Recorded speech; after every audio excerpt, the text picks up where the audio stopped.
Hello guys, welcome to our channel. दोस्तों, मेरा नाम अली हैदर है। मेरा नाम अमर है। तो दोस्तों, आज का वीडियो जो है ना, वो नमाज के बारे में। टाइटल से तो ऐसा लग रहा है कि इंडिया में कुछ लोग नमाज पढ़ते हैं और वहाँ पर उनको नमाज नहीं पढ़ने देते। फिर क्यों नहीं पढ़ने देते, वो आज आपके साथ देखते हैं। आखिर क्या वजह है। नमाज तो भाई प्यारी चीज़ है, वो एक्सरसाइज है। नमाज पढ़ने से सुकून मिलता है, हम भी पढ़ते हैं। तो पता नहीं क्यों प्रॉब्लम है। अभी तो हम इतनी पॉजिटिव खबरें सुनते हैं, फिर ये फिर से फिर तो मुसलमान घोड़ शोर करेंगे ना, वो लड़ेंगे ना, ये ऐसे करेंगे ना भाई, क्यों नमाज नहीं पढ़ने देते। तो देखे भाई। दोस्तों 8 मार्च को दिल्ली के इंद्रलोक एरिया में सड़क पर नमाज पढ़ते लोगों को लात मारते हुए एक पुलिस वाले का वीडियो वायरल हो गया। वीडियो वायरल होने के बाद दिल्ली पुलिस ने घटना के जिम्मेदार सब इंस्पेक्टर को और पुलिस पोस्ट इंचार्ज को फौरन सस्पेंड कर दिया। जब से घटना का वीडियो सामने आया है, पूरे सोशल मीडिया पर इस पर जबरदस्त डिबेट चल रही है। एक तरफ ऐसे लोग हैं जो पुलिस वाले के सस्पेंशन को ठीक बता रहे हैं, वहीं एक सेक्शन ऐसा भी है जो पुलिस वाले को यह कहकर डिफेंड कर रहा है कि पुलिस वाले ने तो पहले अपने लेवल पर इन लोगों को वहां से हटाने की कोशिश की थी। और जैसा कि आप इन विजुअल्स में देख भी रहे हैं कि ये पुलिस वाला सड़क पर कपड़ा बिछाकर नमाज अदा करने वाले नमाजियों को हटाने की कोशिश कर रहे हैं, और जब वो नहीं हटे तो उसने नमाज पढ़ने का आदमी को लात मारी। इस पूरे इंसिडेंट के बाद से बड़ी तीखी बहस छिड़ गई है। एक तरफ लोग कह रहे हैं कि माना कि पुलिस वाले का लोगों को यूं मारना जायज नहीं था, मगर क्या यूं बीच सड़क पे नमाज पढ़कर वहां आने जाने वाले लोगों के लिए मुसीबत खड़ी करना जायज? लोग ये भी सवाल कर रहे हैं कि अगर सड़क पर नमाज पढ़ने वालों से ऐसी सख्ती से निपटा जा रहा है, तो फिर पुलिस ऐसी सख्ती उन लोगों के साथ क्यों नहीं करती जो बीच सड़क पे टेंट लगाकर जगराता करने लगते हैं? अगर सड़क का इस्तेमाल नमाज के लिए नहीं होना चाहिए, तो फिर सावन के महीने में इसी सड़क पर कांवड़ियों के लिए विशेष इंतजाम क्यों किए जाते हैं? तो आज के इस वीडियो में हम इसी सेंसिटिव और जरूरी टॉपिक के एक एक पहलू पर बात करेंगे, और साथ ही आपको यह भी बताएंगे कि सड़क पर नमाज करने को लेकर बाकी दुनिया में क्या नियम कानून है। तो आइए शुरू करते हैं। वीडियो पसंद आए तो इसे जरूर शेयर करिएगा अपने दोस्तों यारों से, और हमारे चैनल को भी जरूर सब्सक्राइब करिएगा। नमस्कार दोस्तों, जय हिंद, मैं हूं रौनक। पिछले कुछ सालों में सड़क पर नमाज पढ़ने को लेकर काफी कंट्रोवर्सीज हुई है। 2018 में हरियाणा के गुरुग्राम में खुले में नमाज पढ़ने को लेकर काफी दिनों तक विवाद चल रहा था। विवाद से पहले टोटल 108 जगहों पर खुले में नमाज पढ़ी जाती थी, अब ये जगह कम होकर 20 रह गई है। यूपी में तो खुले में नमाज पढ़ने को लेकर सबसे ज्यादा सख्ती है। यहां कई मौकों पर ऐसा करने वालों के खिलाफ FIR तक दर्ज की गई है। 8 मार्च को दिल्ली के इंद्रलोक इलाके में भी ऐसा ही हुआ। कुछ लोग सड़क के किनारे नमाज पढ़ रहे थे, इतने में पुलिस वाले आते हैं, उन लोगों को हटने के लिए कहते हैं, और इस बीच एक पुलिस वाला किसी नमाजी पर लात मार देता है। खुले में नमाज पढ़ना सही है या नहीं है, इस पर तो हम बाद में आएंगे, लेकिन उससे पहले हम ये क्लियर कर दें कि सस्पेंडेड पुलिस वाले ने जिस तरह इस मामले को हैंडल किया वो बिल्कुल भी सही नहीं था। अगर कुछ लोग नमाज पढ़ने के लिए बैठ ही गए और नमाज अदा कर रहे हैं, तो पुलिस वालों को उस वक्त रुक जाना चाहिए था। आखिर वो लोग वहां कोई क्राइम तो कर नहीं रहे थे कि उन्हें बीच में ही रोकना जरूरी था। एक बार जब वो नमाज पढ़ लेते तब उन्हें समझाया जा सकता था कि आपको बीच सड़क पे नहीं पढ़नी चाहिए, इससे ट्रैफिक पर बुरा असर पड़ता है। और यह भी कहा जा सकता था कि अगर दोबारा ऐसा करेंगे तो लीगल एक्शन लिया जाएगा। हमें ये समझना चाहिए दोस्तों कि जो स्टेट होती है ना, वो माँ बाप की तरह होती है, और जो नागरिक होते हैं वो बच्चों की तरह होते हैं। अगर बच्चे गलती भी करें तो माँ बाप को ये नहीं भूलना चाहिए कि वो हैं तो उनकी औलाद ही। बीच नमाज में अगर आप किसी को लात मार के उठाएंगे तो इससे यही मैसेज जाएगा कि स्टेट यानी पुलिस अपनी ताकत का मिसयूज कर रही है। इसलिए सस्पेंडेड पुलिस वाले ने जो किया उसे कहीं से भी जस्टिफाई नहीं किया जा सकता। अब आते हैं दूसरी बात जिस पर हमेशा से डिबेट चलती है, वो ये कि क्या सड़क पर नमाज अदा करनी चाहिए। जो लोग सड़क पर नमाज पढ़ने की वकालत करते हैं, उनका आर्ग्यूमेंट ये है कि जिस तादाद में मुस्लिम आबादी बढ़ी है उसके हिसाब से मस्जिदें नहीं बढ़ी हैं। जुमे पर मस्जिदें फुल हो जाती हैं और कई बार नज़दीकी मस्जिद बहुत दूर होती है, इसलिए उन्हें सड़क पर नमाज पढ़नी पड़ती है, और वो ऐसा हर रोज़ तो नहीं करते, सिर्फ जुमे पर करते हैं। वहीं जो लोग सड़क पर नमाज का विरोध करते हैं, उनका कहना है कि ये सारी बातें बहानेबाजी है। कुछ लोग तो इंद्रलोक वाली घटना पर भी कहते हैं कि जहां लोग सड़क पर नमाज पढ़ रहे हैं उसके बगल में ही मस्जिद थी, उस इलाके में 6 मस्जिदें और हैं, ऐसे में ये लोग सड़क पर नमाज अदा क्यों कर रहे हैं? ये लोग आंकड़े गिनाते हुए कहते हैं कि देश में तकरीबन 6 लाख मस्जिदें हैं, मुसलमानों के 3 लाख प्रेयर हॉल्स हैं, और तो और भारत की रेलवे और भारतीय सेना के बाद देश में सबसे ज्यादा जमीन मुस्लिम वक्फ बोर्ड के पास है। अगर इन सब के बावजूद कोई ये कहता है कि मस्जिद में तो जगह नहीं है या हमारे पास नमाज पढ़ने की जगह नहीं है, तो वो झूठ बोल रहा है। इन लोगों का कहना है कि खुले में नमाज पढ़ना कुछ और नहीं, सिर्फ एक वर्ग का शक्ति प्रदर्शन है। अब देखिए, ये तो है दोनों साइड के आर्ग्यूमेंट। अब हम आते हैं हमारे पॉइंट ऑफ व्यू पर। तो भाई एक बात तो हम पहले भी बता चुके हैं कि इंद्रलोक में पुलिस ने मामले को जिस तरीके से हैंडल किया वो बिल्कुल सही नहीं है, लेकिन ये बात भी अपनी जगह बिल्कुल ठीक है कि चाहे कोई भी रीजन हो, आप पब्लिक प्लेस और उसमें भी प्रेयर के लिए सड़क के बीचों बीच नहीं बैठ सकते। और ऐसा नहीं है कि हम कह रहे हैं, खुद सबसे ताकतवर मुस्लिम देश सऊदी अरब में 2017 में 2 लोगों की मौत के बाद सड़क किनारे गाड़ी लगाकर नमाज पढ़ने पर 500 दिरहम का जुर्माना लगा दिया। ऑर्गेनाइजर की एक रिपोर्ट कहती है कि दुनिया के 27 मुस्लिम देशों में यूं सड़क पर नमाज पढ़ने पर रोक है। फ्रांस में भी 2011 में सड़क किनारे नमाज पढ़ने या कोई भी धार्मिक प्रार्थना करने पर रोक लगा दी गई थी। पिछले साल इटली में इस तरह का कानून लाने की पहल की गई।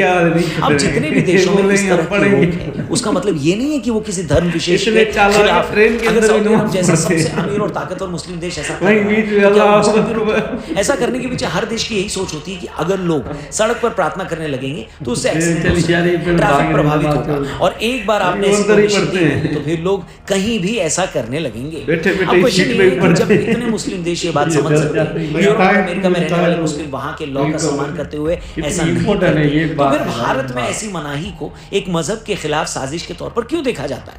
तो इससे साफ जाहिर हो रहा है कि किस तरह से मुसलमानों के खिलाफ एक नफरत पैदा कर दी गई है, और किस तरीके से जो पुलिस इदार है उसके जहन में नफरत है मुसलमानों के ताल्लुक से। कोई भी सभ्य समाज, सिविल सोसाइटी नियम कानून से चलती है, न कि इमोशन से। सोसाइटी ठीक से फंक्शन करे इसके लिए कानून बनाने ही पड़ते हैं। इसलिए इस बात में तो कोई डिबेट नहीं है कि सड़क पर नमाज पढ़ने को एक्सेप्टेबल नहीं माना जा सकता। लेकिन यहीं से दूसरा सवाल भी निकलता है जो कि बिल्कुल जायज है, वो ये कि अगर सड़क पर नमाज पढ़ने से लोगों को रोका जाए तो फिर दूसरे धर्मों को भी सड़क पर किसी तरह के कार्यक्रम की इजाजत क्यों दी जाए? आप भले किसी भी धर्म खुद से पूछकर देखिए, क्या अलग अलग धर्मों के लिए अलग अलग रूल हो सकते हैं क्या? अगर सड़क पर नमाज नहीं पढ़ सकती तो फिर नवरात्रों के वक्त सड़क पर जगराते की इजाजत भी नहीं मिलनी चाहिए। कांवड़ यात्रा के समय सड़क पर टेंट लगाने पर भी सवाल उठेंगे। आखिर इन सब से ट्रैफिक पर उतना ही असर पड़ता है जितना नमाज से पड़ता है। मगर दिक्कत यह है कि हमारी सोसाइटी में धर्म को हमने ऐसा टॉपिक बना दिया है कि धर्म या मजहब के नाम पर होने वाले किसी भी कार्यक्रम पर लोग सवाल उठाने से डरते हैं। अगर सड़क पर नमाज पढ़ी जा रही है तो पुलिस को ही डर होता है कि अगर रोका गया तो लोग नाराज हो जाएंगे। अगर सड़क घेर कर जगराते का पंडाल लगाया गया है तो किसी पुलिस वाले की हिम्मत नहीं है कि वहां जाकर लोगों को हटा दे। मगर यकीन मानिए दोस्तों, चाहे मुसलमान हो या हिंदू, दोनों ही तरफ से ऐसे बहुत से लोग हैं जो ये चाहते हैं कि इनमें से सड़क पर कुछ भी नहीं होना चाहिए। देश सिस्टम से चलना चाहिए, कोई भी चीज सिस्टम से ऊपर नहीं होनी चाहिए। आप कोई भी दलील देकर यह साबित नहीं कर सकते कि मंदिर और मस्जिदों में लाउडस्पीकर क्यों जरूरी है। कितने ही मुस्लिम देशों में मंदिर के बाहर लाउडस्पीकर लगाना अलाउड नहीं है, मगर आप भारत में ऐसा करके देख लीजिए जरा। यूपी में ऐसा हुआ क्योंकि योगी ने यह पाबंदी मंदिर और मस्जिद दोनों के लिए लगाई। मगर कितने ही स्टेट ऐसे हैं जहां आज भी मंदिरों और मस्जिदों पर धड़ल्ले से लाउडस्पीकर चल रहे हैं। लाउडस्पीकर से सुबह शाम आने वाले इस आवाज से एग्जाम देने वाले बच्चों को तकलीफ होती है, और जिन बुजुर्गों की तबीयत खराब होती है वो भी परेशान होते हैं। मगर मजाल है कि कोई इस पर ध्यान दे। आखिर में एक छोटा सा एग्जाम्पल देकर मैं इस दोस्तों, जब आप 17-18 साल की उम्र में बाहर पढ़ने के लिए पहली बार घर से निकलते हैं, फिर दूसरे शहर में जाकर आप किसी के साथ रूम शेयर करते हैं। जिसके साथ रूम शेयर करते हैं उसकी प्राइवेसी का, उसके कंफर्ट का ख्याल रखते हैं। रात के 11 बज गए हैं, अगर आपको नींद नहीं भी आ रही है लेकिन आपका साथी अगर सोना चाहता है तो आप उसके लिए कमरे की लाइट बंद कर देते हैं, क्योंकि आप जानते हैं कि ये सोने का वक्त है। किसी रोज अगर सुबह जल्दी उठ भी गए तो आप ख्याल रखते हैं कि ज्यादा शोर न करें ताकि साथी की नींद न खुल जाए। दोस्तों, मैं पूछना चाहता हूं कि जब एक 17-18 साल के बच्चे में इतनी समझ होती है कि किसी के साथ रहो तो कैसे उसकी प्राइवेसी की रिस्पेक्ट करनी है, उसकी कंफर्ट का ख्याल रखना है, अपनी किसी हरकत से उसे परेशान नहीं करना है, तो क्या इतनी समझ उन लोगों में नहीं है जो ईश्वर को याद करने के नाम पर मंदिरों और मस्जिदों के लाउडस्पीकर चलाकर लोगों को दिन रात परेशान करते हैं, जो सड़क घेर कर अपनी इबादत के नाम पर पूरा ट्रैफिक जाम कर देते हैं? मतलब आपके लिए आपके ईश्वर की प्रार्थना ज्यादा जरूरी है और आपकी वजह से हजारों लोगों को हो रही दिक्कतों की कोई वैल्यू नहीं है। मैं पूछता हूं, क्या एक धार्मिक आदमी, एक मजहबी आदमी सच में इतना स्वार्थी, इतना सेल्फिश होकर सोचता है क्या? क्या किसी का ईश्वर या अल्लाह उससे ये चाहेगा कि मेरी खातिर तुम दूसरे लोगों को परेशान करो? बिल्कुल नहीं। मैं पूछता हूं, जब ये बात इतनी सीधी और सरल है तो फिर इन लोगों को क्यों समझ नहीं आती?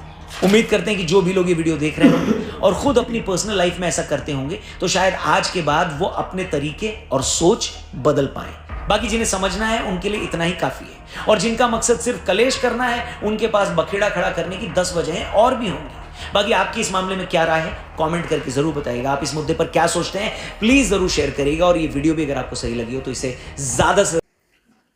हाँ भाई, लाउड स्पीकर वाली बात आपकी सही है कि उससे लोगों को तकलीफ होती है कि आप इस तरह ज़्यादा उसको यूज़ ना करें, आवाज़ भी इतनी रखें जितनी मतलब लोग सुन सकें। यहाँ कानून ऐसा होना चाहिए, बट नहीं समझते कुछ लोग। वो रिलीजन को इतना आगे ले जा चुके हैं कि उनको समझ आता है कि भाई ये तो हो ही नहीं सकता। और रोड वाली बात भी आपकी सही है कि रोड पर नमाज, तो यार हमारे मुल्क में भी ऐसा नहीं होता। हमने तो कहीं नहीं देखा कि पाकिस्तान में रोड पर किसी ने नमाज पढ़ी हो, ये तो नहीं। हाँ, कहीं साइड की जगह होती है, कोई स्पेस है साइड जहाँ पे लोग ना हो या कोई पेड़ है तो उसकी छाँव में आकर नमाज पढ़ने, तो ये तो अल्लाह ने भी हुक्म दिया है कि पूरी ज़मीन में तुम्हारी इबादत के लिए बिछा दिए, तुम जहाँ चाहो पढ़ सकते हो, जो भी पाक जगह तुम्हें मिले। लेकिन इंडिया एक ऐसा देश है तो आपको उनके मतलब कानून पे भी चलना है कि भाई यहाँ पे मेजोरिटी हिंदुओं की है, तो हमें हिंदुओं के हिसाब से भी थोड़ा बहुत चलना है। उन्होंने इतनी हमें मेहरबानी करके 3 लाख 6 लाख से ज़्यादा भाई मस्जिदें दी है, तो हमें उनकी मतलब प्राइवेसी का ख्याल रखना चाहिए। अगर कोई रूम में वाली मिसाल भी दी, कोई अगर पार्टनर होता है तो उसका भी ख्याल करते हैं।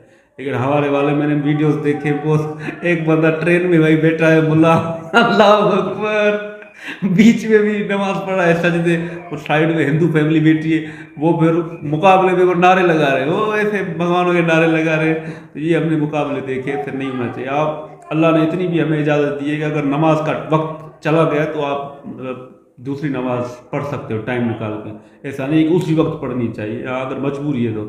बड़ी ये भाई इंडिया के मुसलमान आए दिन के हमें मसले पता चलते, पाकिस्तान में तो अल्हम्दुलिल्लाह ऐसी कोई बात नहीं, हमारे यहाँ मस्जिदों में ही हिंदू और मुसलमान का बड़ा झगड़ा हो सकता है ऐसी बातों पर भाई। हर धर्म को आपको रिस्पेक्ट देनी चाहिए। लाउड है, स्पीकर है, वो ओवर नहीं करे, बस आज़ान दे और ख़त्म, बस नमाज पढ़ने के चले जाएं, बस ख़त्म। बाकी ज़्यादा शोर शराब नहीं होना चाहिए भाई। मस्जिद हो या मंदिर हो, मुझे तो पता चला मंदिर में भी लाउड स्पीकर लगाते हैं भाई, ये तो नई बात है भाई। नहीं तो मंदिर में तो हमने देखा है तो एक घंटी होती है वो बजाते हैं।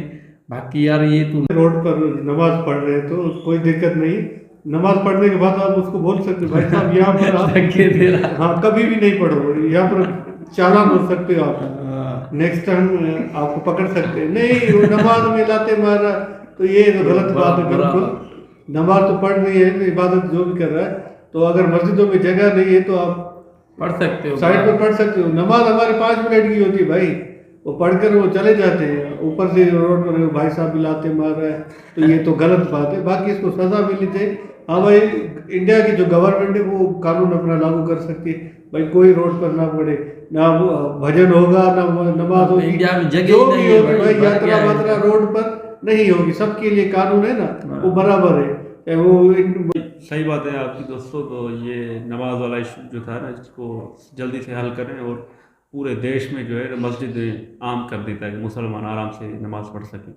बाकी बहुत अच्छा था, ये भाई साहब बहुत अच्छे थे, एक्सप्लेन कर दें।